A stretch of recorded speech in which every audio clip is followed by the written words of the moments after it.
Bienvenidos a Corriente Filosófica, un programa de la Facultad de Filosofía de la Pontificia Universidad Javeriana. Corriente Filosófica, la filosofía que nos une a todos.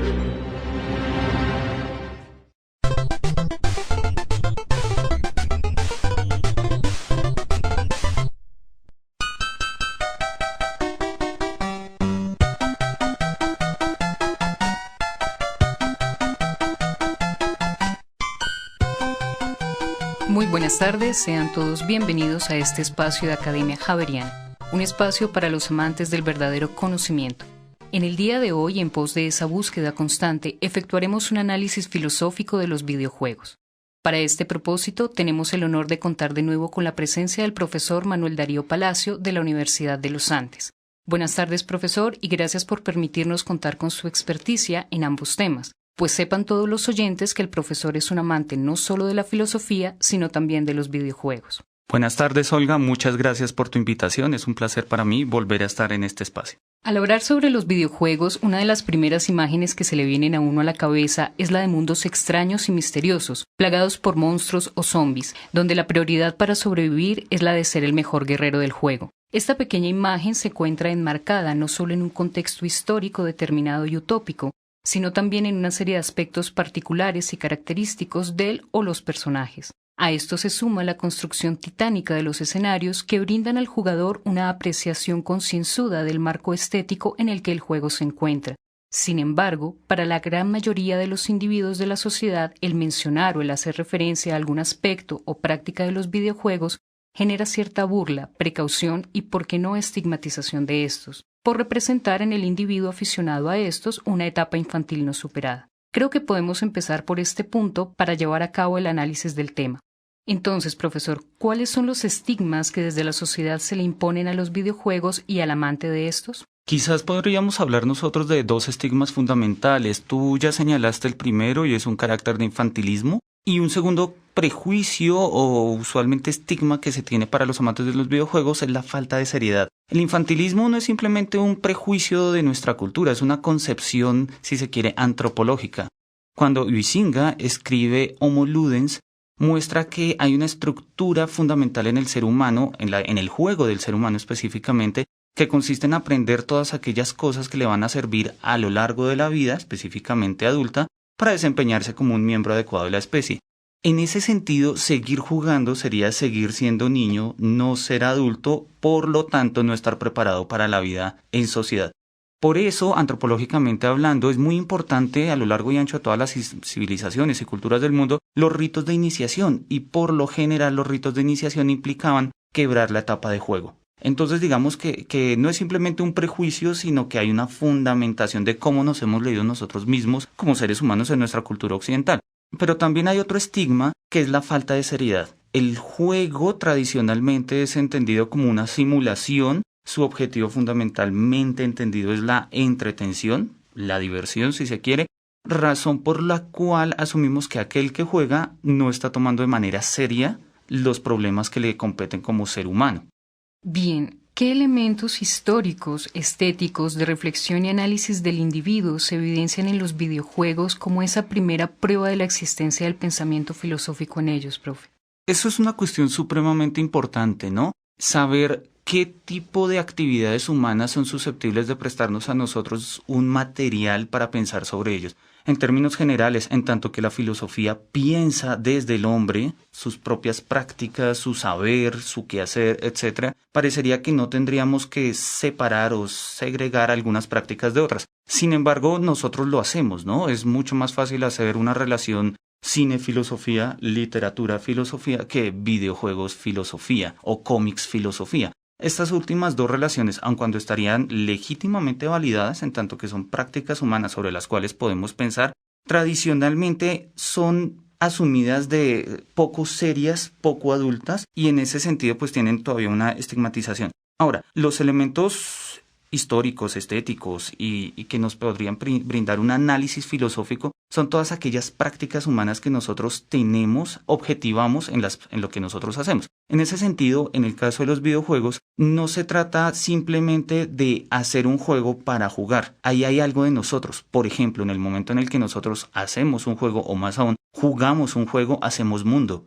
Y hacemos de las reglas de ese juego, de los personajes de ese juego, partes relevantes del mundo. Porque es que lo que hay que entender aquí es que esto no es una actividad como otro tipo de actividad. De hecho, ninguna actividad humana es una actividad en la serie de actividades. Yo no leo, luego escribo, luego como, ¿sí? Sino que en el momento en el que leo, hago de leer una actividad humana que de una u otra forma constituye mi mundo. Así como el comer constituye mi cuerpo, el leer, el pensar, el escribir, el jugar van constituyendo ese mundo no necesariamente biológico, pero sí altamente simbólico. ¿Qué conceptos, líneas y argumentos filosóficos fundamentan la estructura de algunos videojuegos? Bien, eso es una muy buena cuestión, ¿no? Hay todo un debate a propósito de qué debe haber en un videojuego, ¿no? Entonces, en términos generales, habrían dos posturas. Aquellos que sostienen que el videojuego es para jugar, entonces hacen un énfasis en lo que se llama el gameplay. Y hay otros que consideran que el videojuego debe contarnos una historia. Entonces, pues hacen énfasis en el elemento narrativo.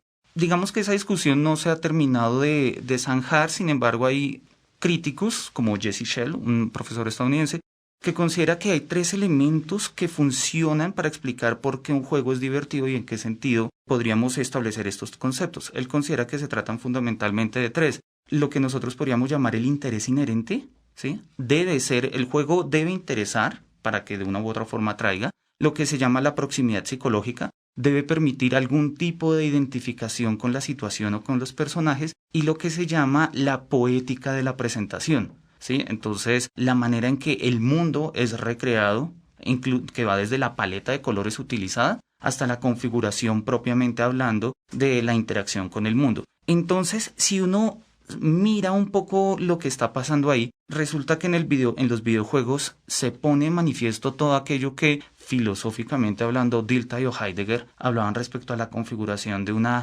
concepción del mundo en Dilthey o de la mundaneidad del mundo en Heidegger, ¿no? Y si tú lo miras naturalmente con cierta prudencia, tú te das cuenta que un videojuego tiene mundo. Ahora, podríamos decir que es pobre mundo, no es que Mario Bros tenga mundo en el sentido del ser humano como un Dasein, no, pero naturalmente ahí se va creando un mundo, ¿sí? Y esa forma de hacer mundo no es más que un reflejo, una proyección, o si se quiere, una complementación de la manera en que nosotros hacemos nuestro propio mundo.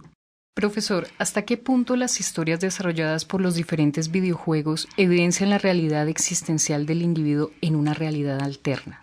Bien, esa es una de las famosas críticas que se le hacen usualmente a los videojuegos, ¿no? Que considerarse una práctica escapista, ¿sí? Que de una u otra forma es utilizada por personas con problemas para no afrontar su realidad.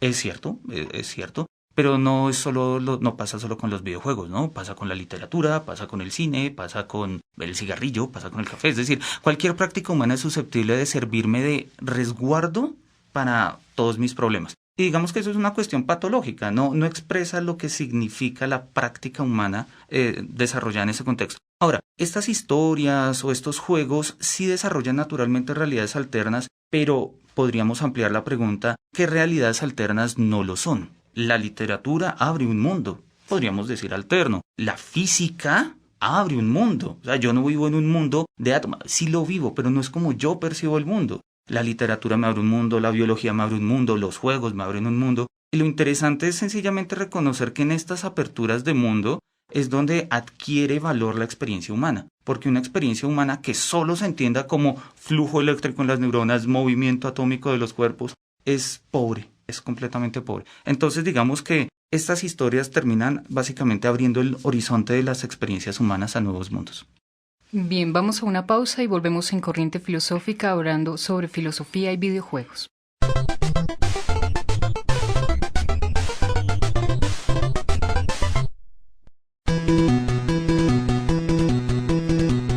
Cuando uno busca una compensación total a la realidad, porque la realidad en su totalidad resulta insuficiente, ninguna realidad podrá solventarlo.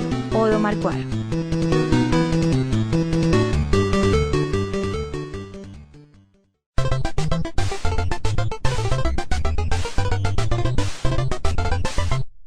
Volvemos en Corriente Filosófica hablando con el profesor Manuel Palacio sobre filosofía y videojuegos. Profesor, partiendo de lo que hasta el momento hemos analizado, ¿Pueden los videojuegos tomarse como un medio de escape de los individuos de su propia realidad, más cuando en estos pueden empezar de ceros, cuantas veces sea necesario, sin importar lo bien o mal jugados, mientras que en la realidad concreta del mundo deben seguir cargando con el peso de sus acciones?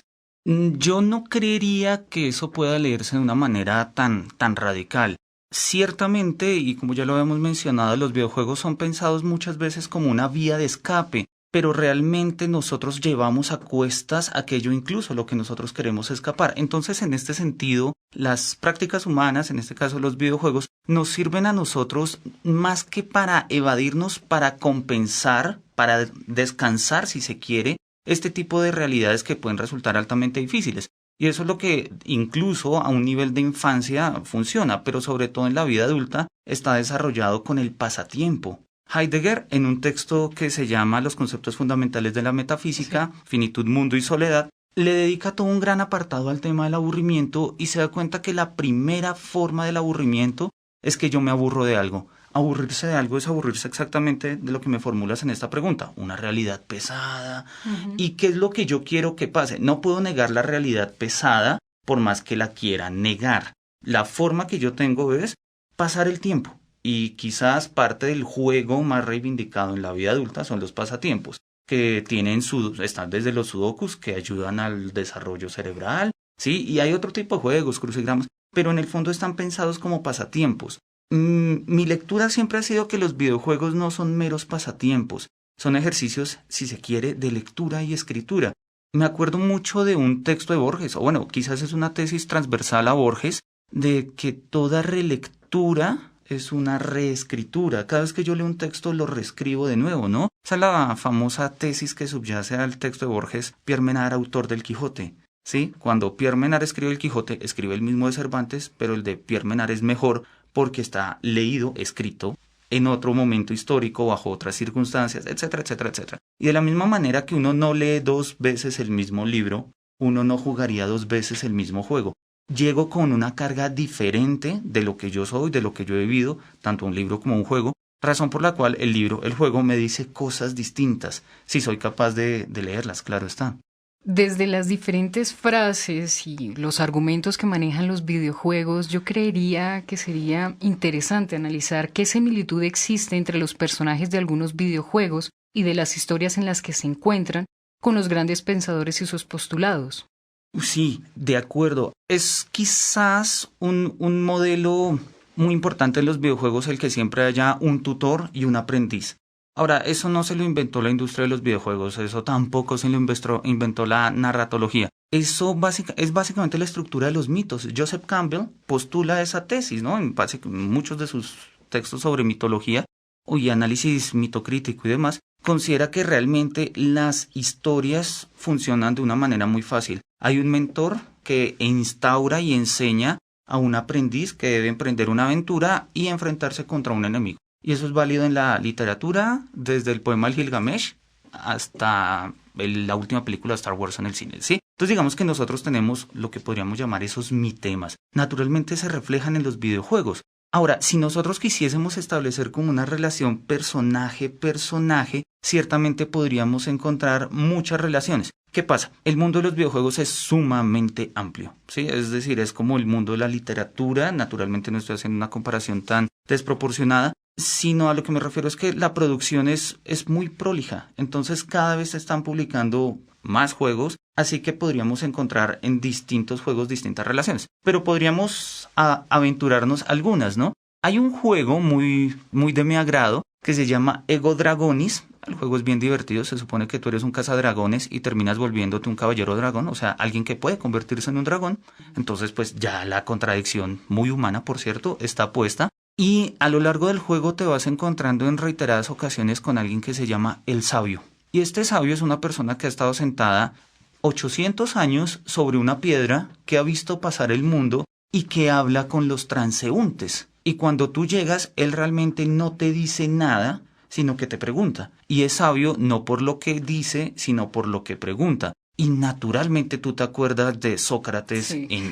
en Lisis, ¿sí? Cuando Lisis llega de la casa de un amigo y se encuentra a Sócrates sentado en el camino y le dice, Lisis, ¿De dónde vienes? De donde un amigo. ¿Y quién es un amigo? Pues no sé, tener un amigo es alguien al que uno quiere, como una familia no. Y el pobre Lisis no sabe qué es tener un amigo, pero Sócrates tampoco, y sin embargo Sócrates ha estado ahí preguntando y preguntando y preguntando. Bien, vamos a una pausa y volvemos en Corriente Filosófica hablando sobre filosofía y videojuegos.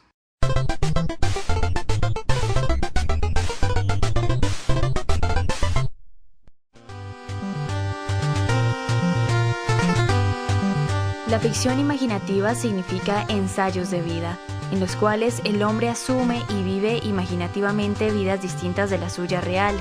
Hay gentes que creen que se pierde el tiempo leyendo novelas o yendo al cine, cuando es precisamente tiempo lo que se gana, tiempo condensado y comprimido, centenares de años de posibles vidas, mágicamente resumidos en las páginas o en las pantallas. Julián Marías.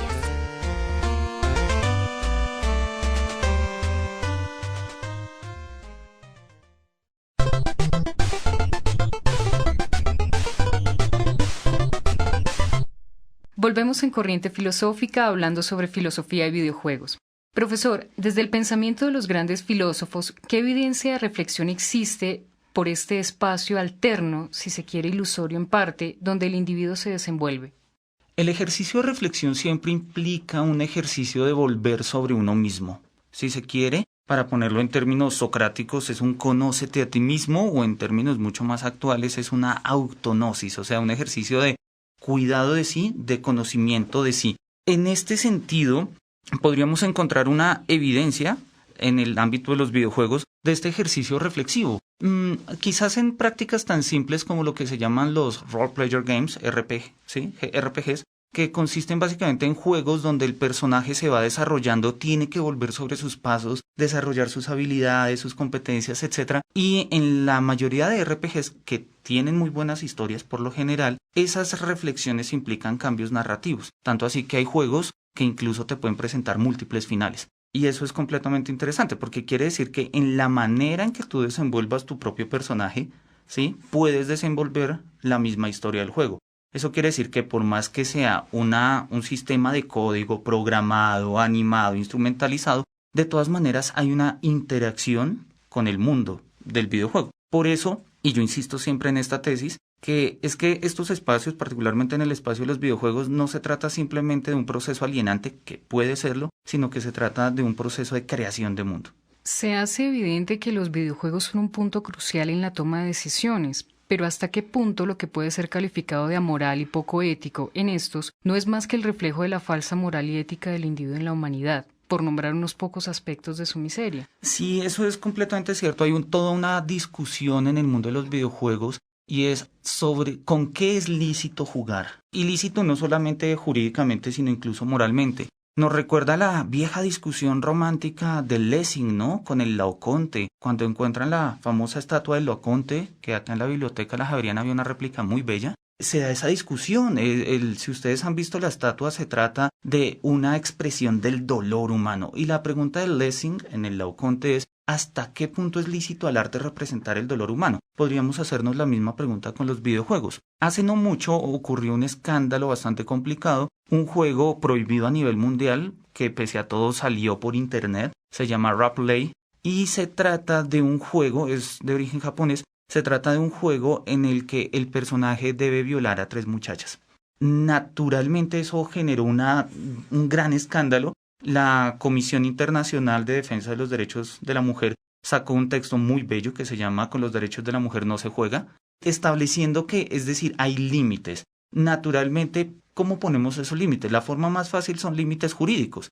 Entonces, no vamos a aceptar juegos violentos. Por ejemplo, en Venezuela, teóricamente, no se aceptan juegos violentos, o incluso en la antigua jurisdicción china ocurría igual. Sin embargo, naturalmente ahí implica un ejercicio más moral, y por moral me refiero a conservar las tradiciones. Entonces, por eso es que recomiendan a los papás de mira que juegan tus hijos, pero, y ahí es donde va la parte más filosófica, realmente tiene que ver con un criterio ético, ¿sí? O sea, ¿hasta qué punto estás dispuesto a jugar con qué? Pensemos un ejemplo no tan macabro como el anterior, pero digamos políticamente incorrecto, ¿sí? Había un juego que se llama Overlord 2, la idea es que tú eres el malo, a diferencia del grueso del juego es que tú eres el bueno, en ese tú eres el malo, y has sido encarcelado en tu torre alejada del mundo y has perdido tus poderes y lo primero que debes hacer es buscar alimento. Estás en un polo norte, digamos, y lo primero que te encuentras son unas focas bebés y tienes que matarlas con tu arma, que es un mazo gigante. Eso recuerda a cómo han asesinado focas con palo, entonces se vuelve una situación altísimamente complicada. Porque establece una cuestión de, sí, hay decisiones, pero yo no quiero jugar eso, pero puedo jugarlo, pues de poder se puede, pero ¿hasta qué punto conviene jugarlo? Porque repito, no se trata de que porque puedo jugarlo, he de jugarlo en la medida en que lo que juego constituye mundo, eso no es gratuito, eso no es inocente. Entonces, en ese sentido, los juegos también tienen una carga, en este plano, ética, si se quiere. Así que el tema de la decisión en los videojuegos a mí me parece fundamental. Porque juegas lo que juegas y cómo juegas lo que juegas no es más que un ejercicio de reflexión, o sea, de volver sobre ti mismo, ¿sí? Y si eventualmente eres capaz de jugar un juego en el que has de violar a 3 muchachas y tales, ¿sí? Eso, en el ejercicio puro de reflexión te está revelando una situación ética de la manera en que tú eres. Si el individuo que opte por ese juego tendría que pasar por un buen análisis psicológico, ¿no? Y filosófico, eso yo. Exacto. Bien, un entendimiento de los videojuegos libre de todo preconcepto hace evidente que ellos, al igual que toda manifestación creativa del hombre como el arte, la música y el cine, por nombrar algunas, son medios alternos donde las reflexiones del pensamiento filosófico se hacen presentes, diferentes a los medios convencionales, caso puntual los textos académicos. Y esto se debe a que el hombre, como creador de estos, plasma en ellos toda su afectación existencial y la manera en que percibe la realidad que le rodea. De ahí la posibilidad de generar una reflexión filosófica de ellos. Sin embargo, desde lo planteado, ¿consideraría usted que los videojuegos son un punto de convergencia de las diferentes manifestaciones, no solo artísticas, sino también existenciales del hombre? Me parece muy buena tu pregunta. Yo creo que sí, pero creo que hay que hacer un matiz pequeño previo. Parte de la consideración de que los videojuegos son cosas poco serias se debe a que los videojuegos todavía no han entrado en lo que podríamos llamar con Casira y una gran tradición filosófica, la vida de la cultura o la vida del espíritu. Mientras que la literatura, la arquitectura, incluso el cine ya tienen su lugar en la cultura ganado, el tema de los videojuegos todavía parece ser como una práctica un poco destinada a desaparecer. En parte, y eso es algo dramático de la historia del juego a lo largo y ancho del mundo, y es que tenemos poca evidencia de que jugaban todos los pueblos de la historia a lo largo de la historia.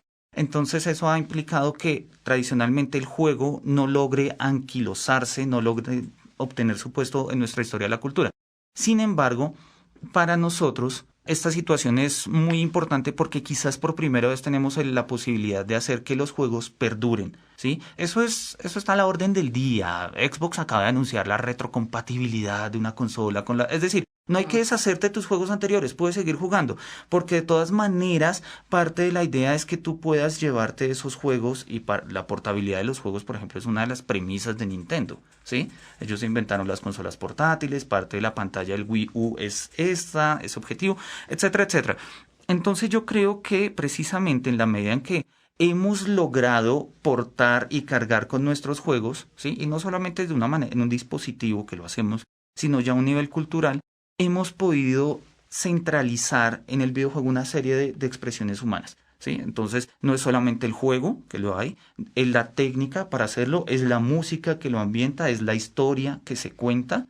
Y si tú miras actualmente los grandes estudios, piensa en Blizzard, piensa en Ubisoft, se demoran para hacer un videojuego entre unos 4 y 5 años, ¿sí? Es decir, ellos están ahorita haciendo los juegos que más o menos nosotros podríamos estar jugando dentro de unos 3 o 4 años, ¿sí? Y por lo general se lleva alrededor de entre unos 150 a 200 personas, ¿sí? En un equipo de trabajo, por lo general internacional, haciendo este tipo de trabajos. Ahora, desconocer ese trabajo y no entender que ahí se están centralizando creaciones del mundo, sí, creo que sería desconocer una importante práctica humana. Se hace necesario pensar en si podría llegar un punto en el que el hombre prefiera vivir atado a este mundo alterno que le ofrecen los videojuegos y alejarse de su realidad por completo. En este punto, ¿creería usted que ya no tendría cabida el análisis filosófico que se puede efectuar de estos por convertirse en un elemento más de enajenación para los individuos? No, esa distinción hecha por Humberto Eco entre apocalípticos e integrados, creo que, bueno, además de ser un poco complicada, creo que ha torcido nuestra lectura tecnológica. En este caso, eso es una tesis de apocalípticos, ¿no? Entonces nos vamos a dedicar a jugar, nos vamos a conectar a máquinas y nunca más vamos a volver a ser nadie más en el mundo. No, yo creo que la tesis es diferente. Yo creo que realmente lo que acá pasa es que en el momento en el que nosotros jugamos como una realidad alterna, como le hemos llamado anteriormente, somos capaces de resignificar bajo una capacidad mimética, y piensa ahí en Benjamin, por ejemplo, ¿sí? Bajo una capacidad mimética somos capaces de resignificar nuestro mundo. Ahora, ¿de qué se trata esto? Nosotros antiguamente pensábamos que uno amaba como se ama en el mundo cristiano. Luego Hollywood nos enseñó otras cosas, las novelas francesas románticas nos enseñaron otras cosas. Los juegos nos enseñan otras formas de amar, de vivir, de sentir, de sufrir, de doler, etcétera, que cuando nosotros volvemos a lo que podríamos llamar, comillas, mundo real, o sea,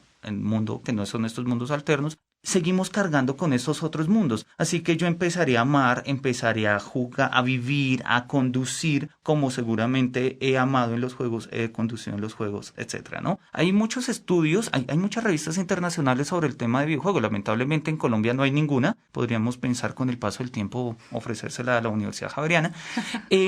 Pero hay muchas revistas que trabajan básicamente este tipo de temas, ¿no? ¿Cómo podemos lograr un conocimiento humano a partir de los videojuegos? Y eso quizás el campo que mejor lo ha sabido explotar es la psicología en su parte terapéutica, donde en el trabajo con niños autistas y demás han logrado desarrollar juegos, ¿sí?, para establecer ejercicios de expansión del mundo, apropiación del contexto y pues en el fondo autoconocimiento. Para finalizar, ¿qué juegos desde su experticia nos recomendaría para efectuar ese primer acercamiento a una reflexión filosófica de nuestros oyentes?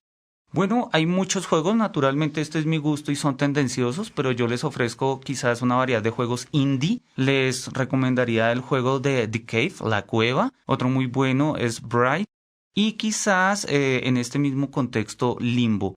Y de los que uno llama tradicionalmente AAA, a mi gusto y por la manera en que desarrollan los temas que son aptos para la reflexión filosófica, yo les recomendaría jugarlas a los dos juegos de Portal.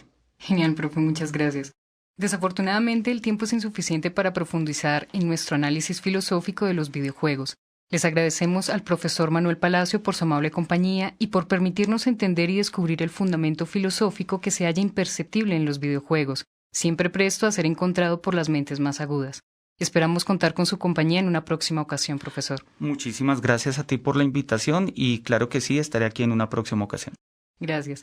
Agradecemos a nuestros amables oyentes por su compañía en el día de hoy. Recuerden que pueden seguirnos en Facebook y en Twitter. Y recuerden, la búsqueda del verdadero conocimiento nunca termina. Buena tarde para todos.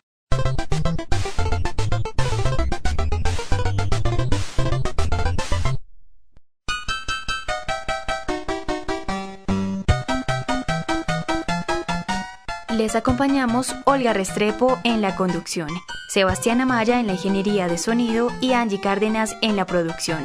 Les esperamos la próxima semana.